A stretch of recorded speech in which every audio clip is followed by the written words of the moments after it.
let me begin by saying that not everything that turns out beautiful starts out that way.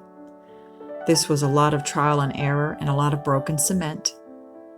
But I continued to work on the mixture. I found out that I had a bag, apparently, that wasn't mixed properly. So I went and got some Portland and I mixed it together and actually came up with a much nicer formula.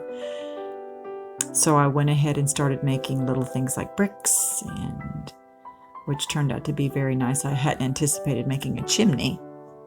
And of course, it's a little wonky and a little lopsided, as is everything that I do. But I decided that after I finally got it to sit and cure for a week, I think it was more like 2 weeks, I thought, oh, I'll add on some vines. I think I got a little crazy with the vines. And what I did was I mixed up some in a gallon plastic bag, cut the tip off just like you would when you decorate a cake.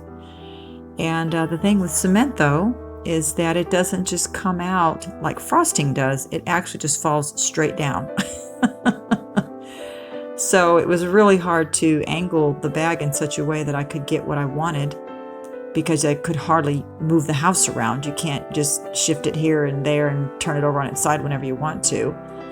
So it came out very thick in a lot of places, and blops and drips and drops, and I didn't think it was going to turn out. But I like it. I think that it looks okay. I've decided that I was going to keep it very conservative, very rustic looking, and I'm going to paint the background a rich brown color. And someone had said to me, well, why don't you just, spray it with your paint sprayer? And I said, well, the paints that I use are those little 2-ounce acrylic paints, Anita's and the other brands I can't remember. Folk Art, I think, is the other one. And they're very tiny and they're very small. And a paint sprayer actually wastes so much paint. And it takes so much paint to paint the cement. It just sucks it up more than canvas, more than paper, more than anything I've ever painted. Even with the primer on there, it tends to use so much more paint. I can use a 2-ounce bottle of paint and not even use a fourth of it on a canvas. But on this cement, just this house alone, just that brown, I went through 2 bottles. And I watered it down a little bit at one point because it was kind of thick. But to me, that's a lot of paint. But there was a lot of touching up, again, because cement is not this nice, flat, perfect surface. There's all these crooks and crannies and crevices. And just when you think you're done with the paint, you look back after it dries and you see all of the holes and all the air bubbles and all of the things where the primer has gotten into. So it took me hours and hours and hours to paint this house. And, I don't know how many coats, maybe 2, 3, 4, just in some places, I'm sure 5 and 6. And of course, I wanted to do the chimney multicolor, make it look like some type of sandstone. That didn't work out. It was too orange, then it was too yellow, then it was too beige. I thought, no, I'll just go ahead and paint it the color of the house, and I'll have the vines on top of that, so that will make it very nice. It's funny that I'm colorblind with greens and browns, certain shades. So when I was editing this video, I had a really hard time being able to differentiate the colors, although when I'm painting, I can tell, so that's a good thing.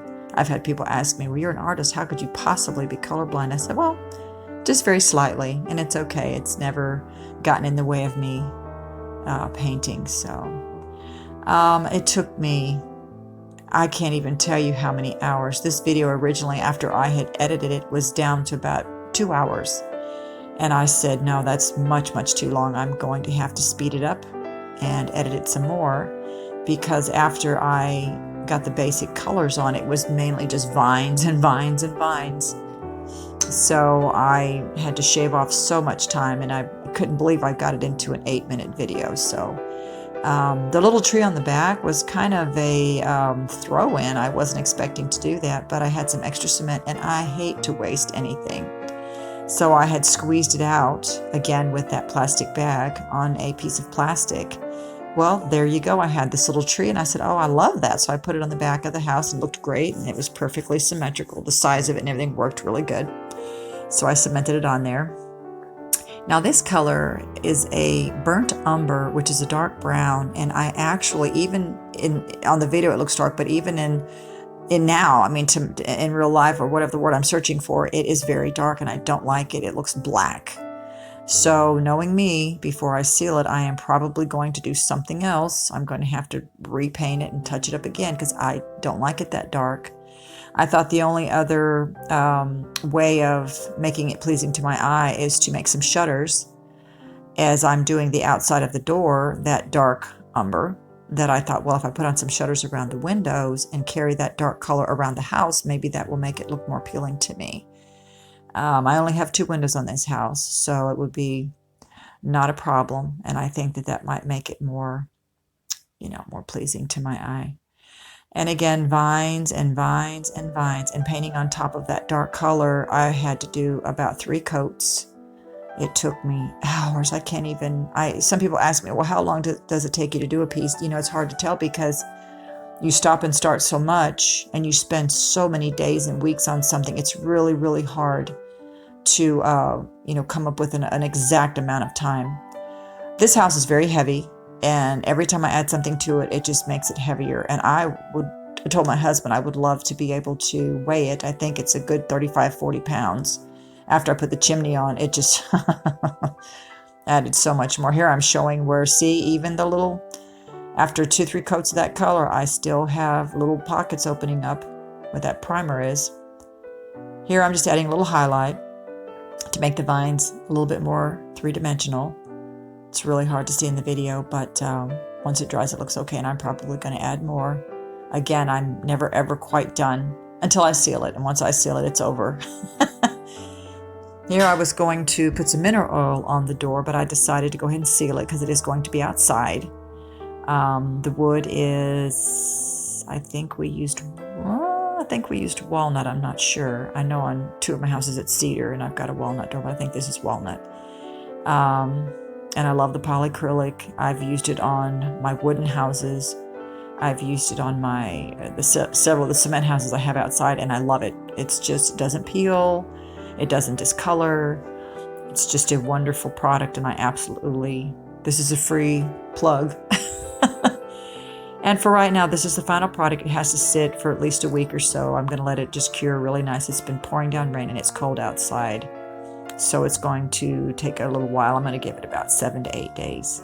And then I'm going to touch it up some more, and it's probably going to have shutters. But for right now, it's going to sit there and look beautiful.